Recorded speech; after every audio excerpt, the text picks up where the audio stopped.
উত্তরবঙ্গের এই প্রত্যন্ত মফস্বল শহরের নাম কেউ মুখে নিতে চায় না। কুয়াশা এখানে শুধু আবহাওয়া নয়, একটা জীবন্ত শ্বাসপ্রশ্বাস নেওয়া জিনিস। সকাল থেকে রাস্তাগুলোকে গিলে খায়, আর রাত নামলে ফিরিয়ে দেয় শুধু ছায়া, ফিসফিস আর দূর থেকে ভেসে আসা একটা অস্পষ্ট কান্না।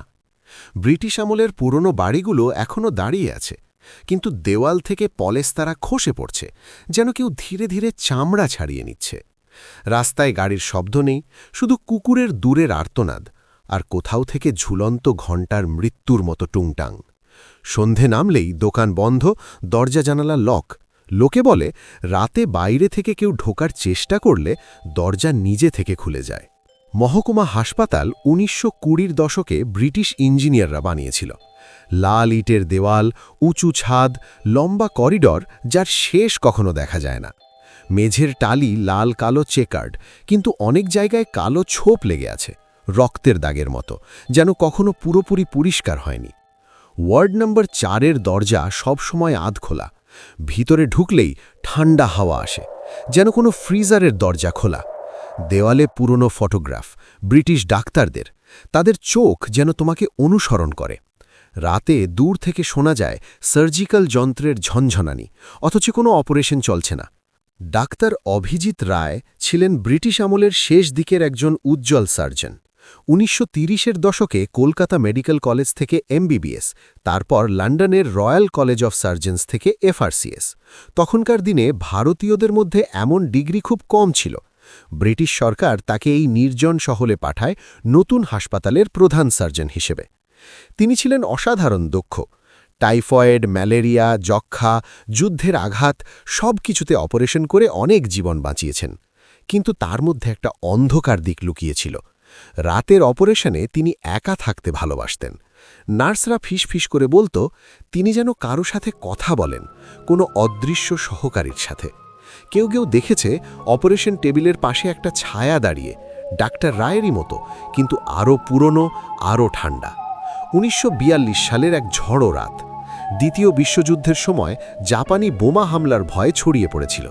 ডাক্তার রায় ওয়ার্ড নম্বর ৪-এ একটা জরুরি অপারেশন করতে ঢোকেন। রোগী ছিল এক ব্রিটিশ অফিসারের ছেলে, গুরুতর আহত। বিদ্যুৎ চলে যায়, জেনারেটর চালু হতে দেরি। সকালে নার্সরা দরজা খুলে দেখে রোগী বেঁচে আছে, কিন্তু ডাক্তার রায় নেই। টেবিলে শুধু রক্তমাখা ছুরি, গ্লাভস আর একটা সোনার আংটি, ভিতরে খোদাই করা AR ১৯৩৫। রোগীর বয়ান, অন্ধকারে ডাক্তার রায়ের হাত নিজে থেকে চলছিল।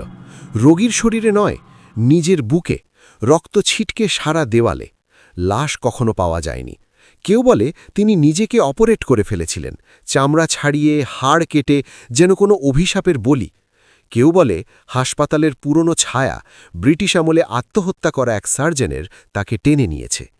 আংটিটা এখনও পুরনো রেকর্ড রুমে লক করে রাখা হয়।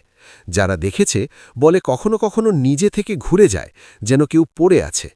কুয়াশার মধ্যে ট্রেন থেকে নেমে ডাক্তার অয়ন যখন হাঁটতে শুরু করল, পিছনে পায়ের শব্দ শুনল, যেন কেউ তার সাথে সাথে হাঁটছে। পিছনে ফিরে কিছু নেই।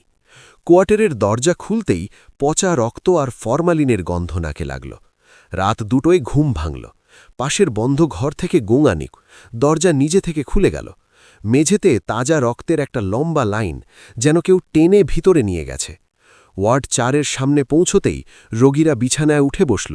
এক বৃদ্ধা কাঁপা গলায় বলল, ডাক্তার রায় অপেক্ষা করছে, নিজের মতো একজনকে চায়, নিজের হাতে নিজেকে কেটে ফেলতে। রাতে কোয়ার্টারে ফিরে অয়ন আয়নার সামনে দাঁড়াল। হঠাৎ কাঁচে রক্ত দিয়ে লেখা উঠল, আমার চামড়াও ছাড়াও। লাল রক্ত যেন জীবন্ত, ধীরে ধীরে গড়িয়ে নামছে।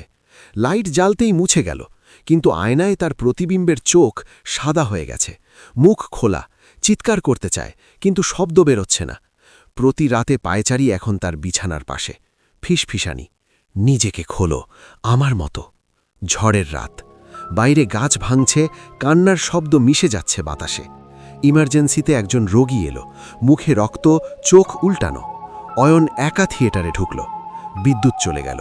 অন্ধকার এত গাঢ় যে শ্বাস বন্ধ হয়ে আসছে। পিঠে একটা হাত, হাড়ের মতো ঠান্ডা। আঙুলগুলো তার হাত ধরে ছুরি তুলল। অয়ন চিৎকার করতে পারল না, শুধু গোঙানি। ছুরি চলছে, রোগীর শরীরে নয়, নিজের বুকে। রক্ত ঝরছে, কিন্তু ব্যথা নেই, শুধু একটা অদ্ভুত গভীর শান্তি। মোবাইলের টর্চ জ্বালতেই সে দেখল টেবিলে কোনো রোগী নেই, শুধু একটা পুরনো কঙ্কাল, তাজা রক্তে ভেজা হাড়, আঙুলে ডাক্তার রায়ের আংটি। ছুরিটা এখনও তার নিজের বুকে ঢুকছে, ধীরে ধীরে, চামড়া ছাড়ানোর প্রথম কাট। ছায়াটা দাঁড়িয়ে, মুখ নেই, শুধু চোখ দুটো তার নিজের চোখের মতো জ্বলছে। ফিসফিসানি এলো, এবার তুমি আমি, চিরকাল। সকালে নার্সরা এসে অয়নকে মেঝেতে পড়ে থাকতে দেখল। বুকে গভীর কাটা দাগ, কিন্তু সেলাই করা, যেন কেউ খুব যত্ন করে, খুব পারদর্শী হাতে সেলাই করেছে। তার আঙুলে ডাক্তার রায়ের আংটি। চোখ খুলতেই সবাই দেখল চোখ আর তার নয়, সাদা, ফ্যাকাশে, মৃত। সে বদলির আবেদন করল, শহর ছেড়ে চলে গেল। নতুন শহরে, নতুন হোটেলে প্রথম রাতে শুয়ে সে ভাবল সব শেষ, কিন্তু রাত দুটোই ঘুম ভাঙল। পায়চারির শব্দ, এবার তার বিছানার পাশে। আয়নায় তাকালো, ডাক্তার রায় হাসছে, আর তার মুখ থেকে বেরোচ্ছে অয়নের নিজের গলা, আমি তোমার ভিতরে, আর যাব না কোথাও। এই শহরের অন্ধকার কখনো ছাড়ে না। এখন অয়ন নিজেই সেই অন্ধকার, এবং সে অপেক্ষা করছে আর একজনের জন্য।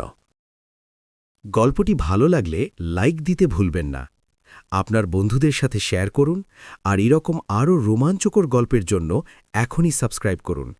আপনার একটি সাবস্ক্রিপশন আমাদের নতুন নতুন গল্প বানাতে উৎসাহ দেয়।